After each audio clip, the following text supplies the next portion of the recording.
Hi everyone, it's me, the doll, Kerri Colby, and we're taking a look at my drag career. A little nervous, but guess what? I still said what the f I said.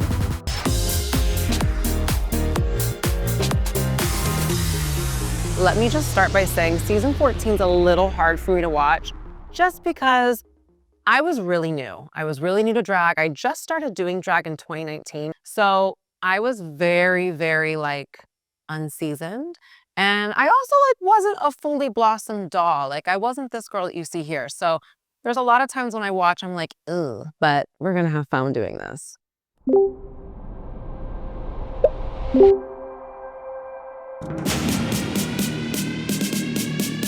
I have one thing to say. Baby, you already know every kiss begins with a K. That is I am Kerri Colby, flawless. That is the one thing over my entire career I am the most proud of. I am that entrance queen. And I was the first trans girl to openly walk into the workroom as myself. And I feel like there was so much weight that I was carrying with that, but also I was just really excited. No, I'm not touching that. I want to see what is it. A dragonfly. A dragonfly. So that dragonfly moment is crazy to me because I don't remember reacting. I remember watching this and immediately I was like, I didn't say that. When I heard a dragonfly, I was like, who said that? And then I realized it was me. And then it became this whole thing where even still, people recognize me for saying a dragonfly with my little Southern twang. Ugh, why is that what I'm known for? But also, dragonflies in metaphysical terms mean transformation, strength, power, and ascension. So I'll take it. Do you like what you're watching? Are you enjoying the view of the dolls? I know you are, baby. Well, go ahead and like and subscribe. Make sure to comment, share a little love. Love is free, and so is subscribing to this channel. Mwah. Versace Spring 2020. Oh, I've never seen this one before. This is what set me up to model. I was so lucky. My house brother, August Getty, Mocha Corvette Colby, if you know, lent me this dress. And I actually had both. I had the 2000 version and then the 2020 remake version, but I had to keep it sexy, so I went with the 2020. There was a tribute to J-Lo in 2022 for the iHeart Music Awards. And J-Lo actually reached out and casted me through Morgan McMichaels for her tribute because she did see the Versace dress moment. And I had to scramble to get another version made because I accidentally put a hole in this one when I did the lip sync because I wasn't supposed to lip sync. I literally gave J-Lo, why would you make me lip sync in that outfit? So it had to go back to Italy for repairs, but we pulled it together and it was still cute. So I brought it back to life. I didn't think I was going to talk about this. I feel like this is really the ethos of season 14. Our season was so authentic. It was so real. And we were coming fresh out of the pandemic. We were the first season to film towards the end of it. So just to see that we're so vulnerable. It's something I don't know if we're gonna get anymore. The girls love to fight, okay? The girls love to be very unserious, but we were really, really authentic. And there was still a little bit of drama, but this one with Jasmine is always so special to me. And I'm so proud of her. I'm so proud of all the girls. We had 5 dolls on one season. This is something I do watch regularly. I don't watch a lot of season 14 over, but I do watch that part. Jasmine, Kerri, I'm sorry, my dears, but you're up for elimination. This is tea I haven't really talked about, but on this season, I was struggling a lot, especially mentally, especially internally. I wasn't very sure of myself, my aesthetic, and the judges were really hard on me to open up, be more vulnerable, get ugly. And I did. It was that crazy Spring of Sprung runway. I got real ugly, but I feel like I was learning a lot about myself and how to channel and how to trust myself. And at this point, I gave up on myself. And that's something that's very hard for me to see because I literally can see this girl and I'm just girl, don't be afraid. And also I was afraid to break that dress. That dress. break it, tear it to shreds. My best runways were actually going to be the episodes after this, but props to that little girl. This season inspired me to dig deep and to get really intimate with myself and to really learn what it is that I'm trying to do and who it is that I'm wanting to be. And I wasn't that girl here, and that's okay. I can admit that. That's growth. It is chocolate. I didn't win. In a way, I won. I feel like I really personified the idea that losing is the new winning. Because I was like, I'm gonna storm runways, I'm gonna be on print, I'm gonna model. I'm just going to literally use this entire opportunity to fuel my future. This quite literally is the beginning of the rest of my life. Yes. Listen, I have to give the biggest thank you, even though I'm no longer on Twitter. Thank you to the Twitter stans and the Twitter community. They kept telling me with all the girls coming out and transitioning that I was giving Thanos from Marvel and that like I'm collecting the girls like stones. And I thought that that was so clever, so funny. And I was like, I need to make sure at the finale, I make so much of an impact that I guarantee myself a future placement so I can come back and do the show correctly. This is one of the looks I have kept. I do have this in my archives. I think she's like stained because it like cut me on the sides and I bled a little bit, but it was worth it. Blood, sweat, and tears go into the best looks. But I love this. This is the first time during season 14, I feel like I saw me and I was like, I'm proud of that girl. Losing is the new winning. I'm still that bitch. I look good on that Vegas live stage. And everyone, if you want to see fabulosity on stage in Las Vegas, make sure to get your tickets for RuPaul's Drag Race Vegas Live. The divas are going to be there and they're going to turn it out every single day. Mwah. We got a beauty filter, honey. Give him this booty filter, baby. Why am I moving? Slayation season 1. Come on, booty filter. Slayation was a lot of fun because it was such a different style of filming. I've always been like a little bit of a reality diva in my delusional little head, but this was the opportunity to really make something out of that. There was like drama, there was stupidity, there was silliness. And I feel like it was the perfect way to set up Slayation season 2. And everyone, pay attention, I have an announcement. Slayation season 2 is out now, streaming and available. So make sure you watch that. Grab your popcorn, and there might be some really fun surprises. I told you, bitches, I am the woman of the motherfucking house.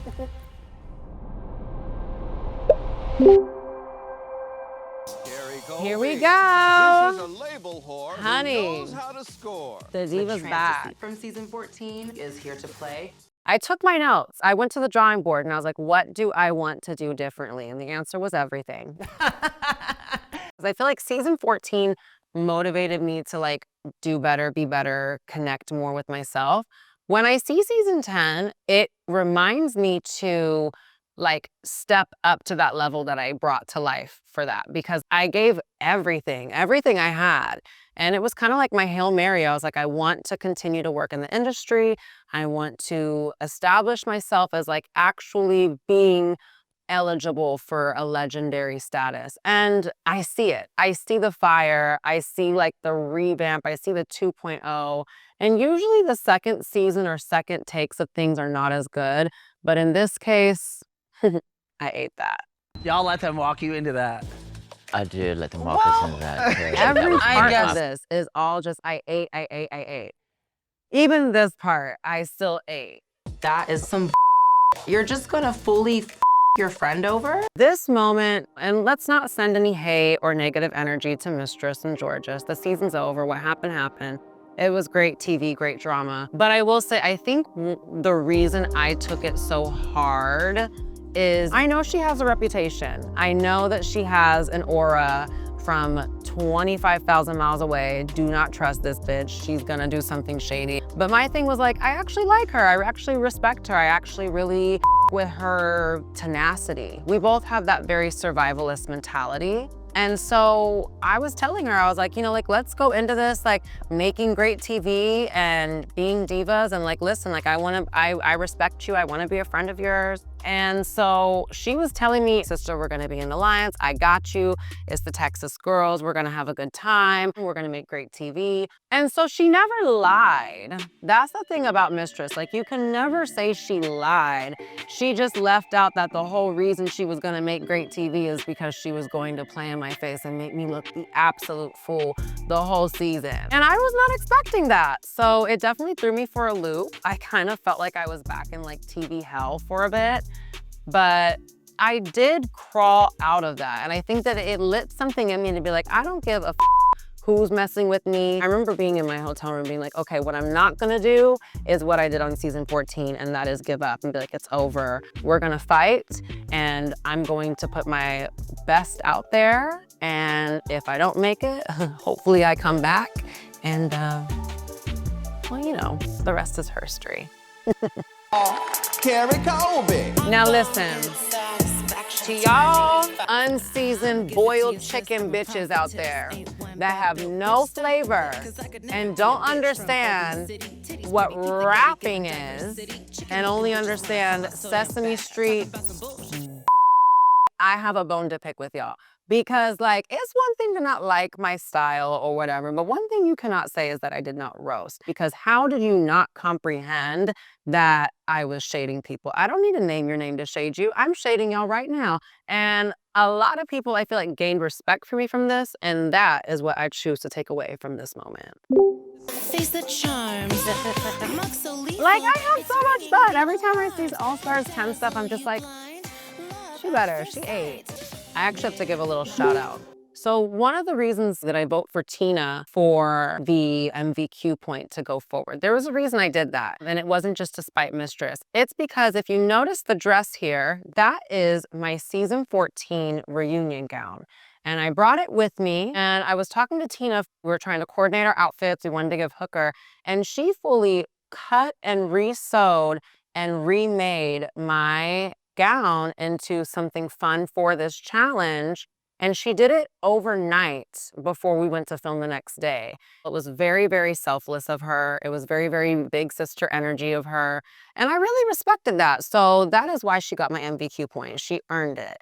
Which queen gets your MVQ point? Miss Kerri Colby. I love you. I didn't know they were going to vote for me. They were actually kind of staying towards the other side of the room during Untucked and before we were about to go to stage. So I was just like, in my head, like, how the f do I have a chance? This gagged me. I was like, whoa, like they're rooting for me. Mistress pulled a fast one on me. So if she puts me in the semifinals, justice would be served. You know, we litigate. I'm here to clear up things because a lot of people think I'm really dumb. And that's fine. I do that on purpose so I can make money. Dumb blondes make money, but I'm not stupid. When I said litigate, I meant that because as soon as I realized a stunt was going on and I was like, I'm probably not gonna get what I want here, I was like, oh, we're gonna have to like take it to the courtroom type of vibe. You know, when you litigate, you debate in court to settle and get what you want no matter what's going on. And that's why I was like, we're gonna litigate. We're gonna make sure on the back end that this is not the end of my story. And was it? Was it? Was it? I don't think that's dumb. Ross has chosen Mistress Isabel Brooks. Oh, and I was really gagged when I got the call for this. I did not expect it. I had a feeling it was gonna be between me and most likely Denali. But me getting the call for this. Kerri was selected to return to the competition. Oh my God!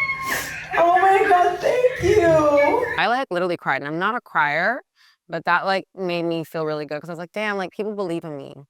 And then realizing it was Maddie and Michelle that chose me. Those are my girls. I love Maddie, always have. And Michelle's my auntie. We talk a lot. And I was ready to come back.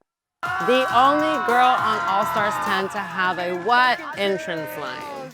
Karma's a bitch, but thank God she's my bestie. And I ate.